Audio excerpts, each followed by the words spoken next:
لله الحمد لله نحمده ونستعينه ونستغفره ونعوذ بالله من شرور أنفسنا ومن سيئات أعمالنا من يهده الله فلا مضل له ومن يضلله فلا هادي له قال الله تبارك وتعالى في كتابه المجيد والفرقان الحميد أعوذ بالله من الشيطان الرجيم بسم الله الرحمن الرحيم يوم تبيض وجوه وتسود وجوه صدق الله العظيم وبلغنا رسوله النبي الأمي الكريم ونحن على ذلك لمن الشاهدين والشاكرين والحمد لله رب العالمين.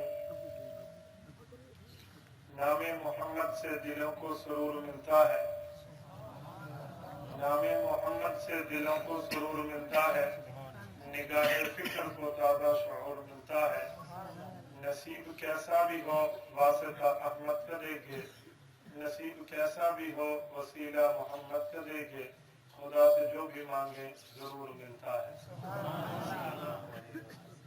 معزز سامعین، مسلک اہل سنت والجماعت سے تعلق رکھنے والے غیرت مند بزرگ مسلمان بھائیوں، آپ کے علاقہ مکڑ ڈی خان کے ایک دیہات میں حضرت مولانا قاری اللہ نواز اور حضرت مولانا محمد عمر محتمم جامعہ محمدیہ پروا، ان حضرات کی دعوت پرخلوص پر آپ حضرات کی خدمت میں پہلی بار حاضری کا شرف حاصل ہو رہا ہے.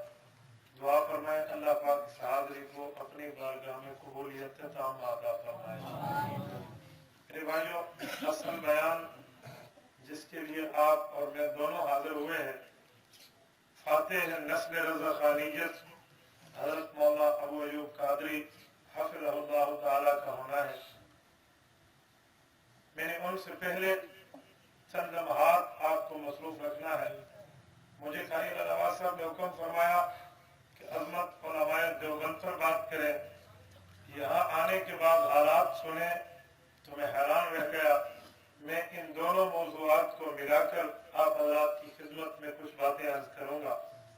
میں نے آپ حضرات کی خدمت میں قرآن کریم سورت نمبر 3 سورت آل عمران آیت نمبر 106 کا حصہ تلاوت کیا ہے.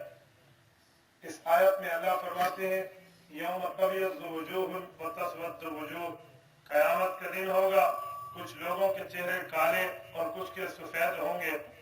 صحابہ کرام نے رسول اللہ سے پوچھا یا رسول اللہ کالے اور سفید چہروں والے کون ہوں گے؟ حضور پاک علیہ السلام نے جواب عطا فرمایا، اور یہ جواب تقریباً مجھ جیسے ناچیز کو 5 تفاسیر میں ملا ہے. قاضی ثناء اللہ نے تفسیر مظہری میں، عماد الدین دمشقی نے تفسیر ابن کثیر میں، ابو بکر قرطبی نے الجامع الاحکام میں، علامہ نسوی نے تفسیر مدارک میں، حضرت علامہ سیوطی نے تفسیر در منصور کے اندر اس عبارت کو اور اس روایت کو جگہ دی ہے. ابو سعید خدری جن کا نام مالک بن سنان بن وہیب ہے رضی اللہ عنہ، عبداللہ ابن عباس رضی اللہ عنہما، عبداللہ ابن عمر رضی اللہ عنہما، ان 3 صحابہ کے واسطے سے یہ روایت موجود ہے. فرمایا جن لوگوں کے چہرے سفید ہوں گے وہ اہل سنت والجماعت ہوں گے، اور جن کے چہرے کالے ہوں گے وہ اہل بدعت ہوں گے. اما الذین اسودت وجوہہم ہم اہل البدع والضلالہ واما الذین ابیضت وجوہہم ہم اہل السنت والجماعہ. اہل السنت والجماعت کے چہرے سفید، اہل بدعت کے چہرے کالے. رسول اللہ صلی اللہ علیہ وسلم کی تصریح ہمارے سامنے موجود ہے. اب ایک چھوٹی سی بات اور سمجھیں، اہل سنت والجماعت کون لوگ ہیں؟ میرے بھائیوں، آج کے دور میں اگر اہل سنت والجماعت دیکھنا ہو تو علماء دیوبند کی ہی جماعت اہل سنت والجماعت ہے. میں دعویٰ صدائے باصحرا نہیں کر رہا یا آپ کو کسی چھرے بلیڈ سے نہیں ڈرا رہا، بلکہ کھلے لفظوں میں کہہ رہا ہوں اہل سنت والجماعت علماء دیوبند کی جماعت ہے. اہل سنت کا معنی نبی والے، والجماعت کا معنی صحابہ کرام والے.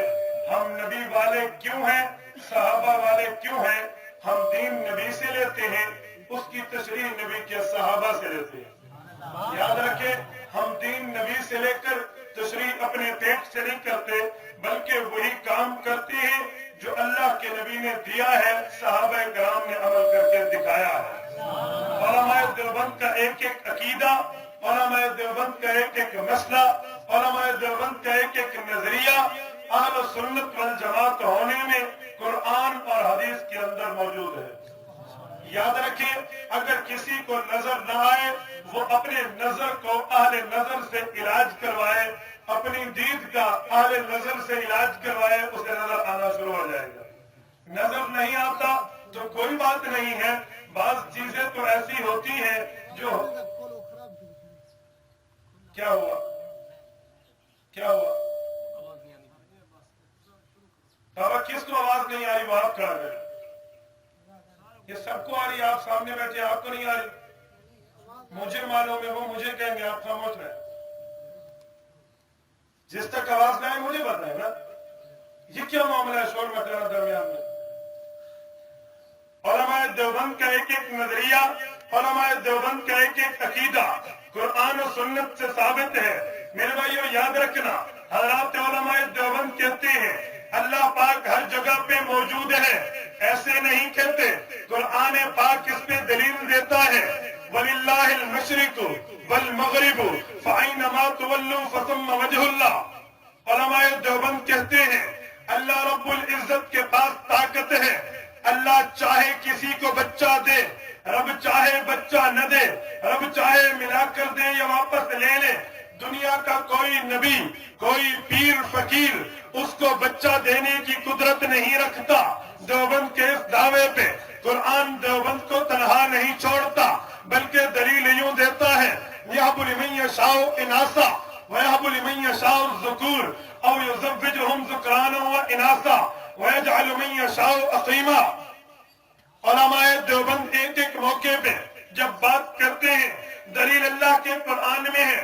لوگوں نے کہا بعض بندے ہیں وہ جانتے ہیں، بعض بندوں کو چھپی چیزوں کا علم ہوتا ہے، کچھ لوگ مخلوقات میں ایسے ہیں جنہیں غیوبات کا علم ہو جاتا ہے۔ علماء دیوبند نے کہا نانا بابا، غیوبات کا علم میرے رب کے پاس ہے۔ علماء دیوبند کے ایک ایک نظریے پہ قرآن پاک انہیں تنہا نہیں چھوڑتا۔ علماء دیوبند کہتے ہیں پانی کے کتنے قطرے ہیں، ریت کے کتنے ذرات ہیں، درخت کے کتنے پتے ہیں، ان تمام چیزوں کا علم میرے اللہ کے پاس ہے، اللہ کے علاوہ کسی اور کے پاس نہیں ہے۔ قرآن دلیل دیتا ہے وَمَا تَسْقُطُ مِن بَرَكَةٍ إِلَّا يَعْلَمُهَا وَلَا حَبَّةٍ فِي ظُلُمَاتِ الْأَرْضِ وَلَا رَطْبٍ وَلَا يَابِسٍ إِلَّا فِي كِتَابٍ مُبِينٍ۔ علماء دیوبند دلیل دیتے ہیں اللہ رب العزت نے حضرت پاک علیہ السلام کو تمام جہان والوں کے لیے ایک اتھارٹی بنا کر بھیجا ہے۔ حضرت پاک علیہ السلام کو اللہ نے ایسا مقام دیا ہے، آپ علیہ السلام سے پہلے یہ مقام نہ کسی کو ملا ہے، نہ حضرت پاک کے بعد کسی اور کو ملے گا۔ علماء دیوبند کے اس دعوے پہ قرآن اور شریعت علماء دیوبند کو دوبارہ تنہا نہیں چھوڑتی، بلکہ قرآن پاک بتاتا ہے ہاں نبی کو یہ مقام ہے، ما آتاکم الرسول فخذوا، نبی دیتا جائے تم لیتے چلے جاؤ، ما نہاکم عنہ فانتہوا، جس چیز سے روک دے تم اس چیز سے رکتے چلے جاؤ۔ علماء دیوبند کہتے ہیں اللہ پاک نے قرآن پاک کی تشریح کی ذمہ داری حضور پاک کے ذمہ لگائی ہے۔ قرآن اس دعوے پہ دلیل یوں دیتا ہے وَأَنزَلْنَا إِلَيْكَ الذِّكْرَ لِتُبَيِّنَ لِلنَّاسِ مَا نُزِّلَ إِلَيْهِمْ۔ علماء دیوبند کہتے ہیں اللہ پاک نے حضور پاک کو بھیجا، آپ قرآن بھی سناتے ہیں، حدیث نبویہ بھی بتاتے ہیں۔ قرآن تنہا نہیں چھوڑتا بلکہ دلیل دیتا ہے۔ قرآن پاک نے بتایا یعلمہم الکتاب والحکمہ۔ علماء دیوبند کہتے ہیں اللہ رب العزت نے حضور پاک کو یہ مقام دیا ہے، آپ علیہ السلام کے مقام کی یہ برکت ہے۔ حضور پاک علیہ السلام کو رب نے ایسا بنا کے بھیجا جیسے خدا کی ماننی ہے ویسے نبی کی ماننی پڑے گی۔ قرآن تنہا نہیں چھوڑتا، دلیل دیتا ہے یا ایھا الذین آمنوا اطیعوا اللہ واطیعوا الرسول۔ علماء دیوبند کہتے ہیں اللہ رب العزت کی اطاعت کرنی ہے، نبی کی ماننی پڑے گی۔ قرآن دلیل دیتا ہے من یطع الرسول فقط اطاع اللہ۔ علماء دیوبند کے ایک ایک دعوے پہ قرآن نے دلیلیں دی ہیں، لیکن ایک بات یاد رکھنا، حضور کا مقام تو اتنا بڑا ہے، دنیا میں 1,24,000 نبیوں کا مقام ایک طرف، حضور پاک کا مقام ایک طرف ہے۔ میں ایک بات کہنے لگا ہوں، دنیا میں جتنے نبی آئے ہیں تمام نبیوں کے نبی ہونے کی گواہی یا تو فرشتوں نے دی ہے یا اس کی امت نے دی ہے، لیکن دیوبند والے کہتے ہیں حضور پاک کی نبوت اتنی وزنی ہے، حضور کی نبوت اتنی بابرکت ہے کہ حضور پاک کی نبوت کی گواہی میرا اللہ بھی ساتھ دیتا ہے، فرشتے بھی ساتھ دیتے ہیں، امت بھی ساتھ دیتی ہے۔ بھئی یہ کیسے ہے؟ خود اللہ نے فرمایا وَإِذْ أَخَذَ اللَّهُ مِيثَاقَ النَّبِيِّينَ لَمَا آتَيْتُكُم مِّن كِتَابٍ وَحِكْمَةٍ ثُمَّ جَاءَكُمْ رَسُولٌ۔ لوگوں یاد رکھنا، تم میرے انبیاء ہو، دنیا میں جا کر دین کی دعوت دو گے، دنیا میں جا کر دین کی تبلیغ کرو گے، ثم جاءکم رسول، پھر حضور پاک علیہ السلام آ جائیں، لتؤمنن بہ، حضور کی بات مانو گے، ولتنصرنہ، حضور کے پیچھے چلو گے۔ جب یہ باتیں ہو گئیں پھر اللہ پاک نے فرمایا فاشہدوا وانا معکم من الشاہدین۔ یہ پیغمبر تو اتنا مقدس ہے، اس کی نبوت کا گواہ میں خود ہوں۔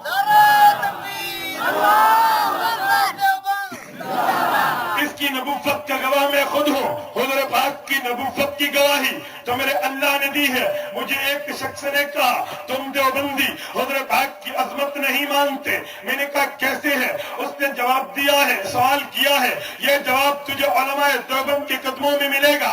وہ کہنے لگا تم حضور پاک کی شان مانتے ہو، آپ علیہ السلام کی شان یہ ہے ہم نبی کی قبر پہ جا کے سجدہ کرتے ہیں تاکہ حضور پاک کا رتبے کا احساس دنیا میں آ جائے۔ میں نے کہا کیسے؟ کہتے ہیں جیسے حضرت آدم کو اللہ نے پیدا کیا ہے، پھر فرشتوں سے کہا میں حضرت آدم کو بنانے والا ہوں، وَإِذْ قُلْنَا لِلْمَلَائِكَةِ اسْجُدُوا لِآدَمَ فَسَجَدُوا، آپ اس کا سجدہ کرو۔ حضرت آدم کا سجدہ فرشتوں نے کیا ہے تو پتا چلا آدم کی نبوت کا مقام ہے۔ اگر میں نبی علیہ السلام کے روزے پہ جا کر حضور کی قبر پہ سجدہ نہ کروں تو پتا چلے گا آدم بڑے ہیں حضور چھوٹے ہیں۔ میں نے کہا تیری بھول تھی، تیری بھول ہے، تیری بھول رہے گی۔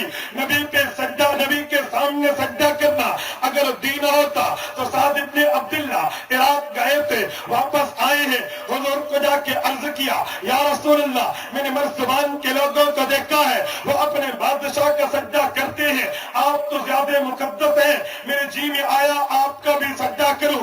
حضور پاک نے فرمایا کہ میرے صحابی یہ بات سن لے، اللہ کے علاوہ کسی اور کا سجدہ شریعت محمدیہ میں اگر جائز ہوتا لأمرت النساء ان یسجدن لأزواجہن، پھر میں بیوی کو حکم کرتا وہ اپنے خاوند کا سجدہ کرے۔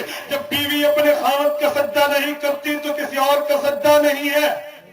میں نے کہا تو کہتا ہے کہ میں سجدہ کروں گا، حضور پاک کی عظمت کے واضح ہونے کی دلیل ہے، پھر تو یہ سمجھتا ہے کہ اگر سجدہ نہ ہو حضور کی شان گھٹ جائے گی۔ میں نے کہا حضرت دیوبند کے قدموں میں حکیم الاسلام مولانا محمد طیب قاسمی کے علوم کو اٹھائیے، وہ اس اعتراض کا جواب دیتے ہیں کہ بعض لوگوں نے کہا حضرت آدم کا رتبہ بلند ہے، حضور کا رتبہ چھوٹا ہے، پوچھا وجہ کیا ہے؟ کہا وہاں تو فرشتوں نے سجدہ کیا ہے، حضور کا سجدہ تو کسی نے نہیں کیا، تو پتا چلا ان کا رتبہ بڑا ہے، ان کا رتبہ چھوٹا ہے۔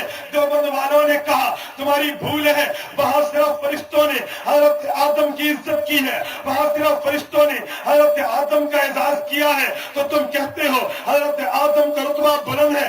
ذرا آئیے سورت نمبر 33 سورت اعراف آیت نمبر 56، ان اللہ وملائکتہ یصلون علی النبی یا ایھا الذین آمنوا صلوا علیہ وسلموا تسلیما، وہاں صرف فرشتوں نے حضرت آدم کا سجدہ کیا، حضرت آدم کا اکرام کیا ہے، میرے نبی کی وہ شان ہے۔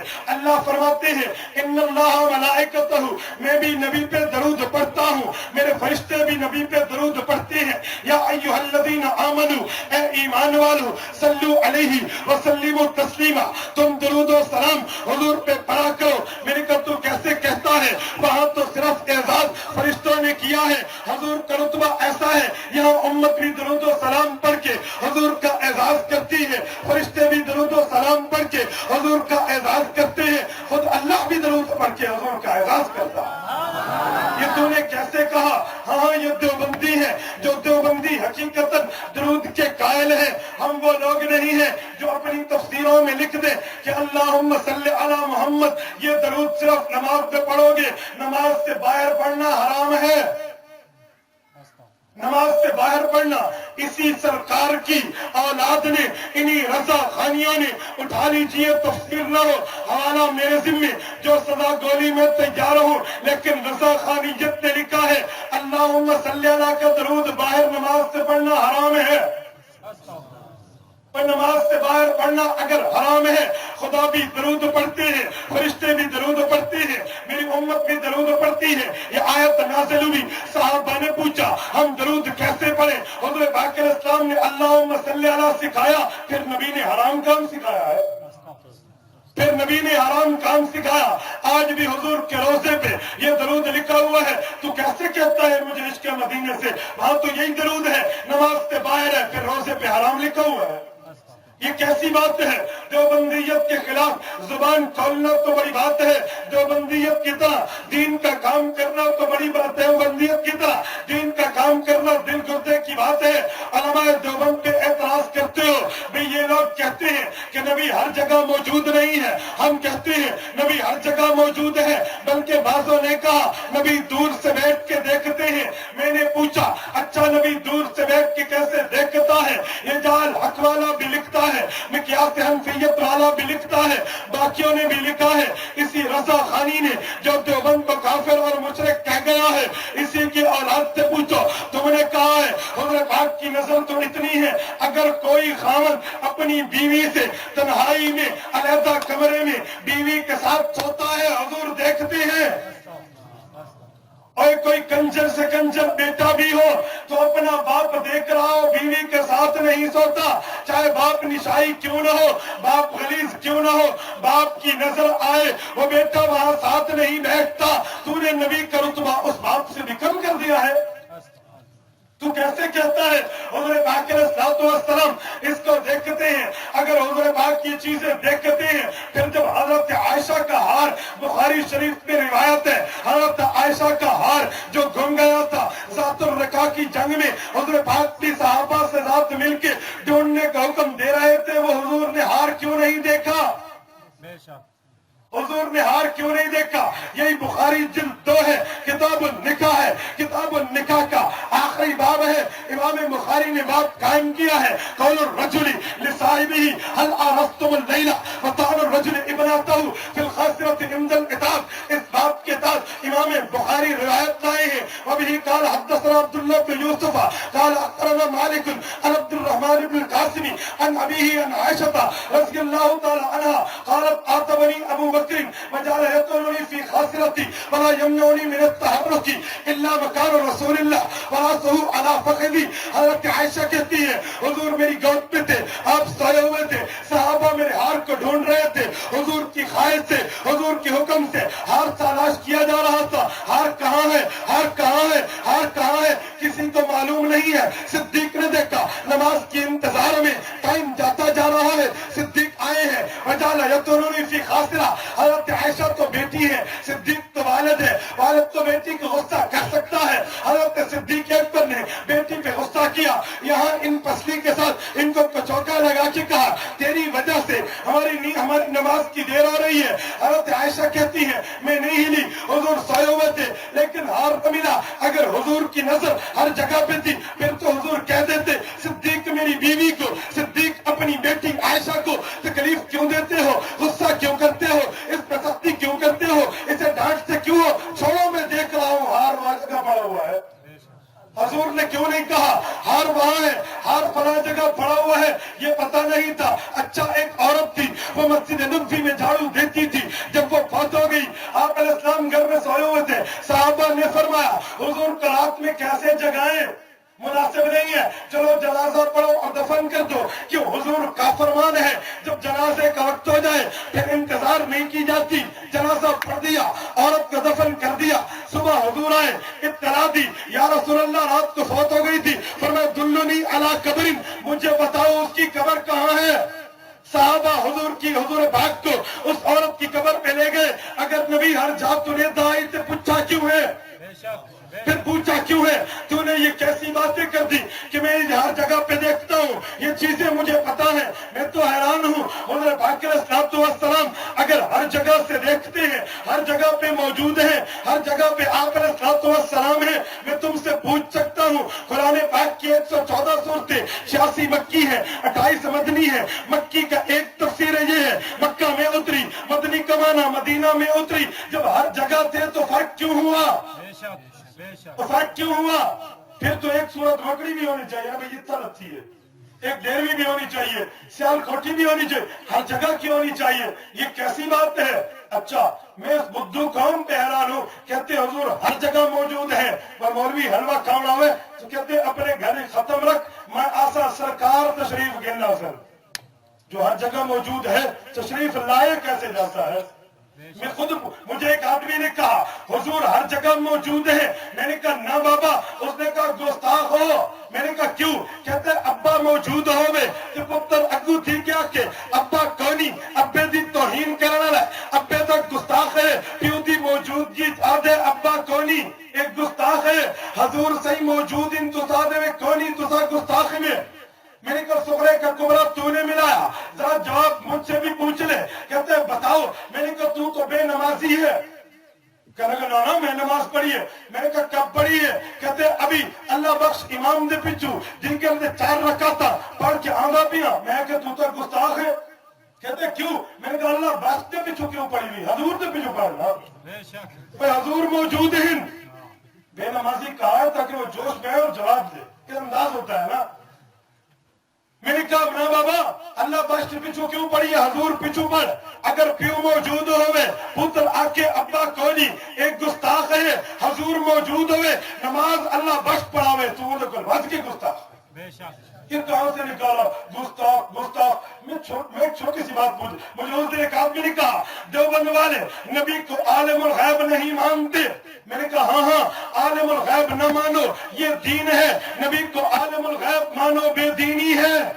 मुझे कहने लगा कैसे, तुमने तो दावा किया है। मैंने कहा मैं दलील देता हूँ, बच्चू तेरी जुबान लड़खड़ा जाएगी, तू भी मानेगा नबी आलिमुल गैब कोनी। मुझे कहने लगा कैसे? मैंने कहा आलिमुल गैब वो होता है जो हर चीज को जानता है, हर चीज का पता होता है। कहते हाँ हाँ। मैंने कहा आप बुखारी जिल्द 2 किताबुल मगाजी बाब मरसिल नबी वफाती ही हजरत आयशा की रिवायत इमाम बुखारी लाए हैं। हजरत आयशा फरमाती हैं हजरत पाक अलैहिस्सलाम ने फरमाया या आयशा तू ला अज़ालु अजिदु अलमत ताम अल्लज़ी अकलतु बिखैबरा। आयशा मैं ज़ैनब बिन्त हारिस के घर में गया था, वो खैबर की जगह में जो उसने मुझे जहरीला खाना खिलाया था, मैं आज तक उसका दर्द महसूस कर रहा हूँ। मैंने कहा अगर नबी आलिमुल गैब थे फिर तो हुजूर को पता था खाने में ज़हर है, फिर जो आदमी को पता हो खाने में ज़हर है वो खा जाए तो खुद खुशी होती है। मैं देवबंद वाले कहते हैं नबी शहीद है, शहीद तभी है पता नहीं था ज़हर है, फिर खा गए तो फौत हुए, इसे आलिमुल गैब ना माना तो नबी को शहीद कहा। अगर नबी आलिमुल गैब है, हुजूर ने ज़हर का खाना खाया है, शहीद नहीं खुदकुशी है। मुझे बताओ ना, इन्हें ज़हर है तो को पता है थोड़ी हलाल मौत हो सी, बोलो ना यार, डरते क्यों हो, बोला ना, हलाल मौत होगी, हराम मौत होगी, तुझे पता है। तू बेईमान नबी को आलिमुल गैब कह के हराम मौत कहना चाहता है? देवबंद वाले कभी नहीं कहेंगे। हम नबी को शहीद कहते हैं, शहीद बनता ही तब है जब उसे पता ना हो। जब पता है खाने में ज़हर है फिर खा गया, फिर तो खुदकुशी है। बाबा जी रहमतुल्लाह पे नबी खुदकुशी आ रहा, ये कैसे हो सकता है, कैसे मैं मानूं? अच्छा इसलिए मानना पड़ेगा नबी आलिमुल गैब नहीं थे, पता नहीं था। एक आदमी ने कहा नहीं आलिमुल गैबन, मैंने कहा फिर अल्लाह कुरान क्यों लाया? आई और तालुर को पहले पता है बात आलिमुल गैब तो यो अकेली से कुरान लादा गया तो पता लग दी गई है, मगर आलिमुल गैब वो लसाओ का पता लग दी ना वो है। ये कैसा आलिमुल गैब? हैरानगी की बात है, मोहब्बत के अंदर आकर लोगों को छुरे दिखाकर तुम ये दीन की तबलीग करते हो, ये दीन की तबलीग नहीं है, फिर अपने आप को मुबल्लिग कहते हो, ये मुबल्लिग नहीं है, बिदअती है ना। आलो सुन्नत तो होए जरा हजूर दीन दे वने तो लागली थी कोई तरह था बचा थोड़ा बहुत ऊंचा। मुझे एक आदमी कहने लगा, बाबा तुम नमाज अजान से पहले सलातो सलाम नहीं पढ़ते? मैंने कहा हाँ, अजान से पहले हम सलातो सलाम नहीं पढ़ते। हजूर हजरत बिलाल को सिखाया कौन? उठाओ हजरत बिलाल की अजान। अगर हजरत बिलाल की अजान में ये तेरे वाला सलातो सलाम है, मैं अभी शुरू करता हूँ। कोई हजूर हजरत बिलाल को नहीं सिखाया, मैं हजूर को वादा है यानी पढ़ूंगा नहीं। मुझे एक आदमी कहने लगा, अच्छा है तो दरूद अगर पढ़ूंगा तो क्या नुकसान है? मैंने कहा ठीक है, मुझे ये बता सजदे की अजमत कितनी है? कहने लगा बहुत ज्यादा। मैंने कहा फिर भी? कहते हैं जब बंदा सजदे में जाता है गोया नबी अर्श पे गया है, वो उसकी मेराज है, ये इसकी मेराज है। मैंने कहा एक सजदा करना मेराज जिला सवाब। अके हाँ, मैं कहा फज्जर की नमाज कितने सजदे आप बताएं कितने हैं? पढ़ू तो कितने सजदे? सुबह के 2 फर्जों में 4 सजदे हैं। मैंने कहा 4 की जगह 6 कर ले। 6 कर ले, मेरा जवाब कर चला। अगर ना सही मैं सजदा गुनाह है कर नहीं सही अदा करे तो क्यों? हजूर ने की था ये मौत अजान ने पैदा की ना। यही बात तो उधर भी कहते हैं ना, जो काम हजूर ने नहीं किया वो अगर नहीं करना तो न कर। हजरत कादरी से बड़ी प्यारी मिसाल देते हैं, वो मुफ्ती फैज अहमद ओवैसी ने अजान से कबल सलातो सलाम के हुक्म में कहा असा सवाब बस तेरे पढ़ दे, स्पीकर की नब्ज चेक करवा के पढ़ दे। कादरी साहब कहते हैं स्पीकर की नब्ज है और कभी चाहिए उसी। ये कैसे कहते हो स्पीकर की नब्ज चेक करने के लिए?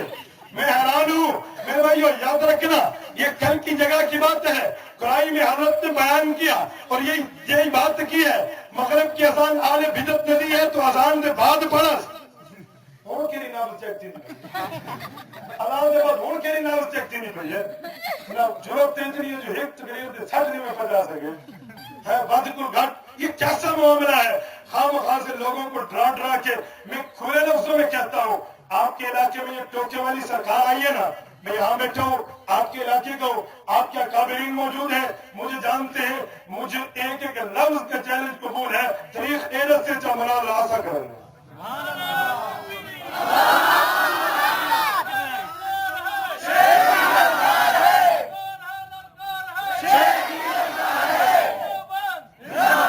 आप इनसे ले लेते ना इमे हो तो मतलब 3 कुकड़ियां पक्के हुए छोड़ के लगा बने नहीं हो सकता है नहीं बाबा ये उत्पादन 3 कुकड़ियों के पक्कियां बयान हुआ कि ना बाबा कुक्के नहीं जान प्यारी। ये कैसी बातें हैं यार? मैं तो खुले लफ्जों में चैलेंज कबूल करता हूँ, हमें नहीं जरूरत इनसे बात करने की। खुले लफ्जों में आज तारीख तय करा दो, हम आज तैयार हैं। मुझे उस दिन एक आदमी ने यहाँ से आपके परिवार से फोन किया, उन्होंने कहा सर काबिर को छोड़ इशारे नल बैठी। मैंने कहा पुत्र अपना मुंह इधर शीशे बनते हुए ठीक गाल। मैं कहा अपना मुंह बैठे शीशे भाव को बोझ आता है और बातें दूसरे करते हैं। एक ही में थी सकता फिलाने का काम तो छट्टी फिलाने थे, यूं तो नहीं हो सकता। इसी को लाओ ना। कादरी से फरमाते हैं शक्कर दी कुत्ती बक्कर को भाव। ये कैसे हो सकता है? शक्कर तो बोलो बक्कर को नहीं लगता ना, वो लेके आए ना। मुझे तो खुले लफ्जों में कबूल है। दिन में आए मुझे अभी एक साथी कह रहे थे अगर सोमवार को 1 प्रोग्राम है। मैंने कहा सोमवार को 31 तारीख बनती है और 31 को मैं इंशाल्लाह डीए खान में हूँ। ये चैलेंज करे मैं कबूल करूँ। ये रजा खानी को जुरात है चिट्टा कहा तो गिरो कबूलियत दस्तखत में पहले करेगा चैलेंज बाद